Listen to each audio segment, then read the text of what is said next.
natin si Pinoy Duterte kasi siya ang tunay na presidente na nakita natin na may malasakit sa hanay ng taong bayan.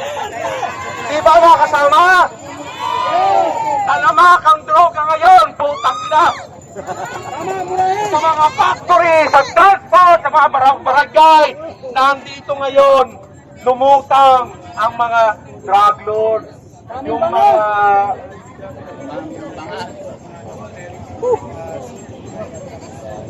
kasama, para mas maganda yung ating programa nung tayo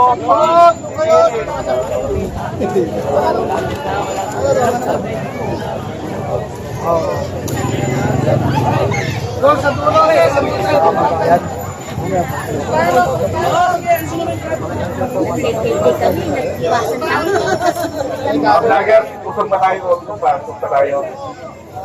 Kaya bakit natin sinusuportahan si Atty. Vic Rodriguez?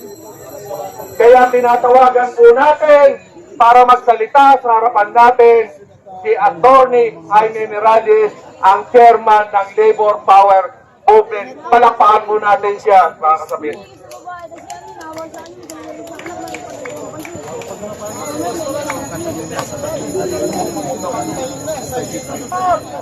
Sa mga kasama natin sa Labor Power Movement at saka sa Maisog. Yes! Hindi ba ako ang kandidato? Kami po ay dati nang sumusuporta PRRD bago po siya tumakbo bilang tagapangulo. Hanggang ngayon, Duterte pa rin kami. Yes! Bakit kamo? Sapagkat sa lahat ng naging pangulo ng Pilipinas, si Duterte lang ang may nagawa ng pagbabago. Iyan po ay hindi maritis. Iyan po ay katotohanan. Kaya po kami, lahat ng susuportahan, Pangulong Duterte sa eleksyon ito, ang Labor Power Movement ay nasa likod niya po. At ang Maisog, sama-sama kaming susuporta sa lahat ng kandidato ng PDP at yung mga kaalyado pa niya. Yes! Yes! Ang kandidato ng masang Pilipino. Okay. Close lang, huwag na kayong lumapit dun. Close na dyan. Dito.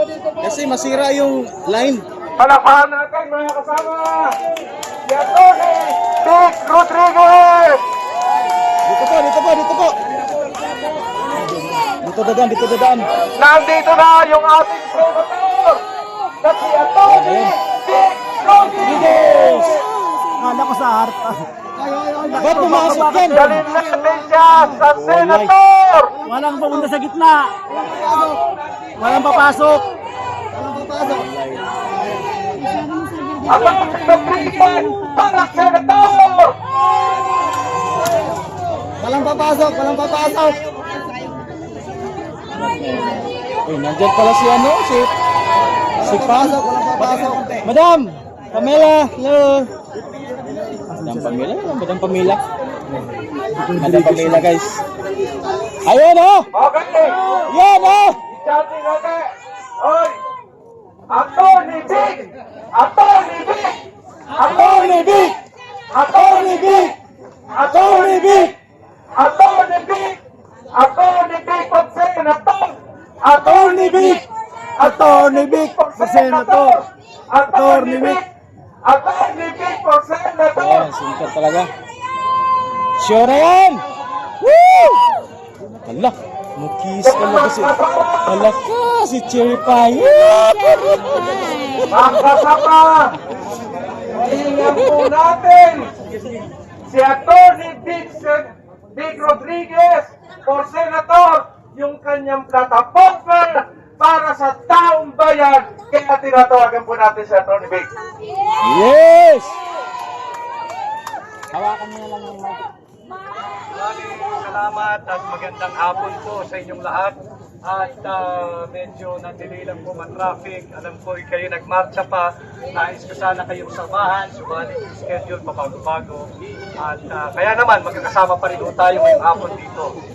Ako ho ay formal lang nakapag-file ang aking kandidatura at ako po ay opisyal at formal na rin. Yay! Ako ay opisyal at formal na ring aplikante po ninyo pagka-senador. Yes! Narinig ko po ang inyong mga sigaw, narinig ko po yung inyong pakiusap, narinig ko po yung inyong hiling na aking pamunuan ang tunay na oposisyon na Ay, siyang yun lang ang magsisiwala ano ko, yun lang ang ano ko, sa kaliwat Dulce. ka ng katiwalian, korupsyon, droga at kriminalidad. Subalit, hindi ko po kayang ako lang mag-isa sa lakbaying ito. Kaya po tayo magkakasama, kinakailangan ko po ang inyong aktibong suporta at aktibong tulong dito sa napakabigat na laban. Alam ko rin, na pagod na ho kayo sa korupsyon at higit pang korupsyon. Kawawa po yung mga kabataan at yung ating kinabukasan kung patuloy po nating hahayaan na magpatuloy ang ganitong uri ng baluktot na pamunuan.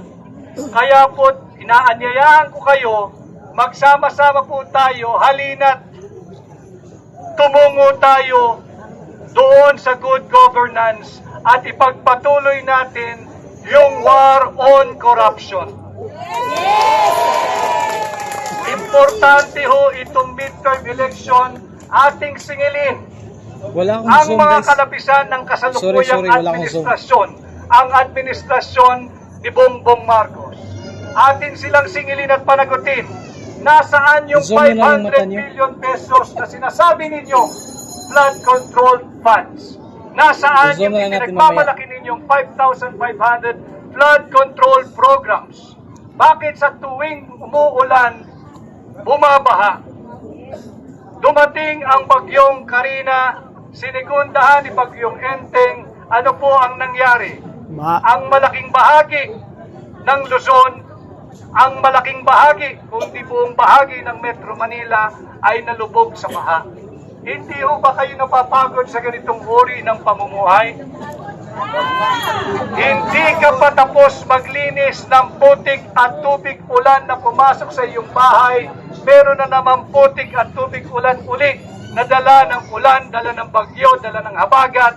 Subalit ito po ang katotohanan, hindi po kasi nila ipinatupad yung totoong flood control programs at hindi po nila tinustos para sa benepisyo ng mamamayang Pilipino ang flood control funds.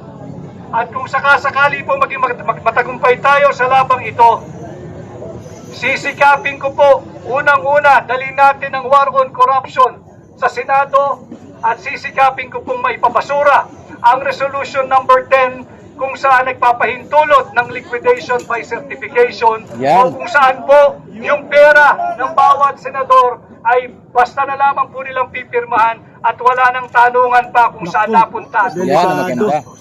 Ito po ay pera ninyo. Ito po ay pera ng Pilipino. Kaya wag po natin silang hayaang magpatuloy sa kanilang baluktot na pamunuan. Yun lamang po. Maraming salamat. At samahan po ninyo ako. As I have said inside the COMELEC tent, let us not give up on our nation. Let us not give up on our country. Let us not give up on the Filipino people. Let us not give up on our fight and our war on corruption. Maraming salamat. Mabuhay ang Pilipino at mabuhay ang Pilipinas.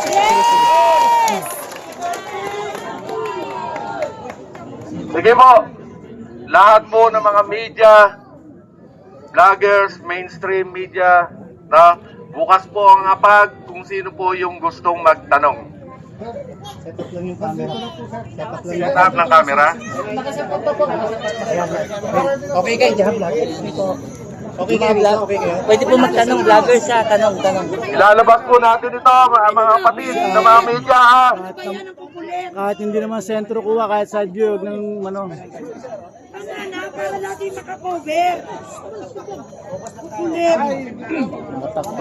Natakpan ang policy na dapat. Yung isa. Galing ko na lang. Huwag na sana yan, oh. Opo, boss. Huwag na yung tarpaulin. Yan, ganyan. Yung sa likod, di makakita eh. Dapat huwag na yung tarpaulin. Yung sa likod, lugi. Ay, yan. Dapat tanggal. Huwag na lang yan, siguro. Ayan. Quiet, quiet.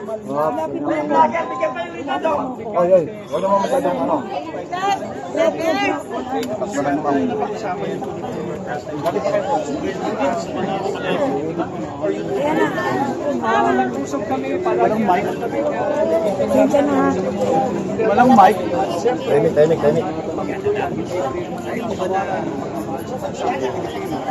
Hindi may iwasan ang usapan.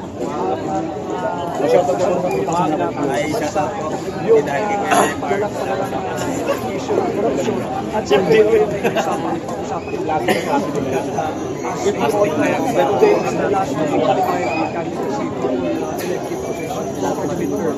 Sir, among criticisms po, sir, ay parang sabi niyo po walang May mic sila sa ito. hindi naman si Pangulong Duterte at lahat ng administration din ay may mission ng administration. At ang sinasabi ko ay dami fight corruption and bring war on corruption in the Senate. Ito kasalukuyan na yan. Ikaw, masaya ka ba sa pag-ustay ng gobyerno ng pera? Masaya ka ba? Yun ang aking dalaga na I will be a very, very constructive opposition. And I will always side with the Philippine people. As I have said inside when I was filing, I have decided to file as an independent upang to symbolize and to recognize that my only party is the Republic of the Philippines and my party mates and allies are the Philippines.